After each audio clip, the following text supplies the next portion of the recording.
बिस्मिल्लाहिर्रहमानिर्रहीम, अस्सलाम वालेकुम। मैं हूं मखदूम शहाबुद्दीन। जुम्मा 23 जनवरी 2026 का आगाज़ होते ही भारत से इस वक्त तशवीशनाक खबरें मौसूल हो रही हैं।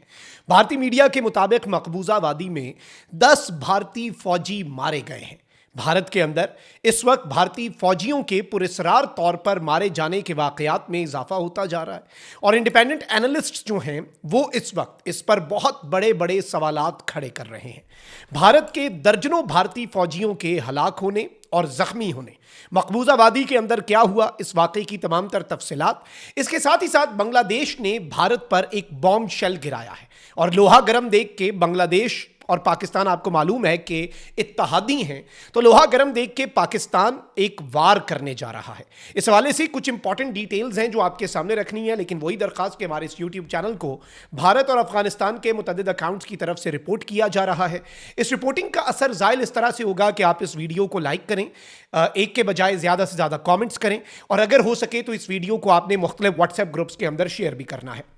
नाज़रीन इकराम, भारतीय मीडिया का ये क्लेम है और इनिशियली ये खबर आई कि एक रोड एक्सीडेंट हुआ है और भारतीय फौज की एक कॉन्वॉय, भारतीय फौज की एक गाड़ी, उसका एक्सीडेंट हुआ और उसमें मल्टीपल कैजुअल्टीज और इंजरीज रिपोर्ट हुई, यानी मुतअद्दिद हलाकतें और जख्मी एक बड़ी तादाद में भारतीय फौजी हो गए।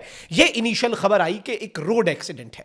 अच्छा, पिछले कुछ दिनों के अंदर भारतीय फौजी जो हैं उनके इस तरह के एक्सीडेंट्स के वाकयात में इजाफा हुआ है।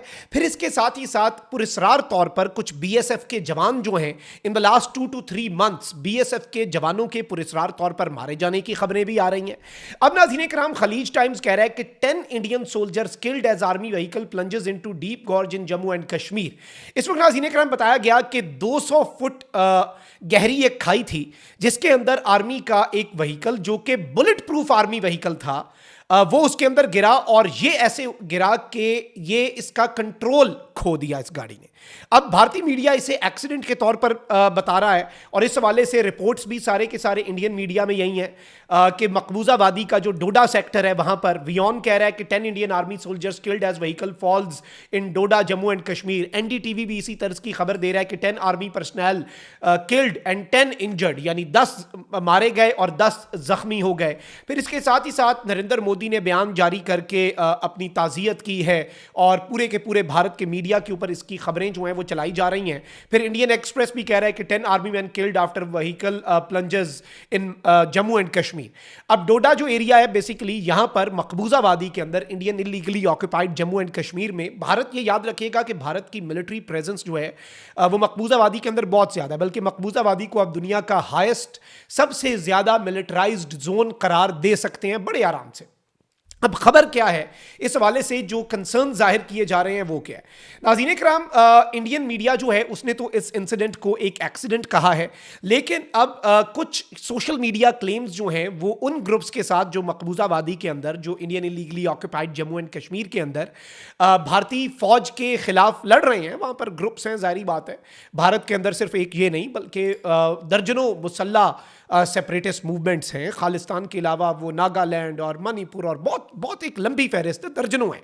तो यहाँ पर भी जो मकामी ग्रुप्स हैं उनकी तरफ से और जो यहाँ पर इंडिपेंडेंट एनालिस्ट हैं उनका ये कहना है, और ये कुछ अनकन्फर्म्ड रिपोर्ट्स आ रही हैं कि इंडियन आर्मी के इस व्हीकल को Indian occupied Jammu and Kashmir के अंदर एम्बुश किया गया, यानी घात लगाकर इनके ऊपर वार किया गया। और इस एम्बुश के जरिए में एक अनकन्फर्म्ड रिपोर्ट ये आ रही है कि हैवी गन फायर हुआ जिसमें सीनियर ऑफिसर समेत 10 भारतीय फौजी मारे गए और 10 जख्मी हुए। फिर एक और इसमें डेवलपमेंट नाज़रीन कराम ये आ रही है, जो अकाउंट्स इस वक्त लिंक्ड हैं मकबूजा वादी के अंदर जो ग्रुप्स इंडियन आर्मी के साथ लड़ते हैं उनके हवाले से, कि एक आरपीजी अटैक, अब दूसरी थ्योरी ये है कि एक आरपीजी अटैक जो है वो इस बुलेट प्रूफ व्हीकल के ऊपर किया गया, जिसके बाद ये व्हीकल तो तबाह नहीं हुआ लेकिन इस व्हीकल का कंट्रोल जो है वो ये इसने खो दिया, जिसमें 10 भारतीय फौजी जो है वो मारे गए। अलबत्ता इनिशली जो भारतीय इस वक्त ऐसे अकाउंट्स हैं जो कि मकबूजा, कुछ तो ऐसे अकाउंट्स हैं ऑब्वियसली जो भारत के अंदर से ऑपरेट हो रहे हैं, उन्होंने शुरू में कहा कि इतने बड़े लेवल पे कैजुअल्टीज़ नहीं हुई, हलाकतें नहीं हुई। बाद में इंडियन मीडिया ने कंफर्म कर दिया कि 10 मारे गए हैं जी और 10 जो हैं वो ज़ख्मी हैं और एक बड़ी ट्रेजेडी है। नरेंद्र मोदी तक ने स्टेटमेंट जारी कर दी। ठीक हो गया। और जाहिर बात है कि इस तरह के जो इंसिडेंट्स होते हैं उनके वाले से आपको पता है, अब इंडिया जो है आपको पता है मकबूजा वादी के अंदर जो भी होता है ना, भारत उस सब के अंदर क्या करता है जी, पाकिस्तान का फैक्टर ले आता है। इंडियन मीडिया दोबारा से जंग के शादियाने बजाना शुरू कर देता है, तराने बज जाते हैं, war hysteria without any proof, without any evidence उसे पाकिस्तान के साथ लिंक किया जाता है। अलबत्ता मकबूजा वादी के अंदर जो कुछ हो रहा है, भारत अपनी पॉलिसीज देखे अपने मुल्क के अंदर, अगर वो कहता है कि भाई बाकी जो भारत के अंदर हो रहा है वो सारा भारत देखे, पाकिस्तान का तो इसमें कोई दूर दूर तक लेना देना ऐसा है नहीं।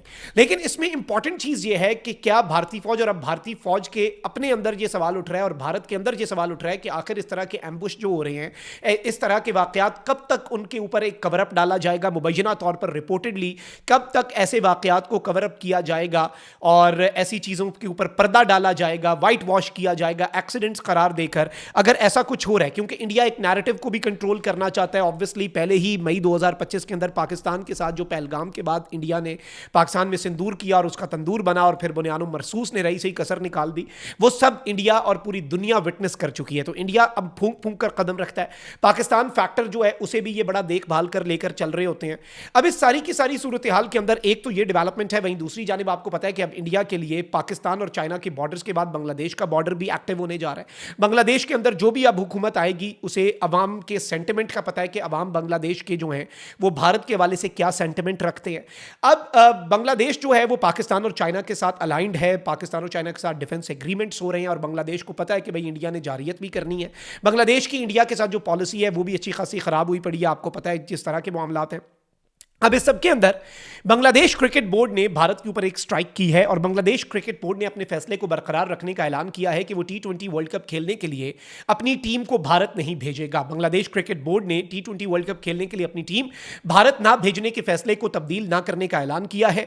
जराये के मुताबिक मुशीर खेल बांग्लादेश डॉक्टर आसिफ नजरल और बांग्लादेश के खिलाड़ियों के दरमियान इजलास खत्म हुआ।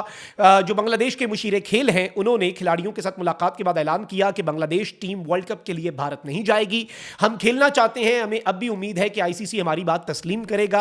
इन्होंने कहा कि भारत में हमें सिक्योरिटी खतरात का सामना है, आईसीसी ने हमारे तहफ़्फ़ुज़ात को तस्लीम नहीं किया, भारतीय हुकूमत ने हमें कायल करने की संजीदा कोशिश तक नहीं की। अच्छा, फिर इसके साथ ही साथ मैं आपको यह बता दूं कि बांग्लादेश के क्रिकेट बोर्ड के जो सदर हैं उन्होंने कहा कि हम इस मामले को आखिर तक नहीं छोड़ेंगे, यह हमारा हक है, हम आईसीसी से दोबारा राब्ता करेंगे।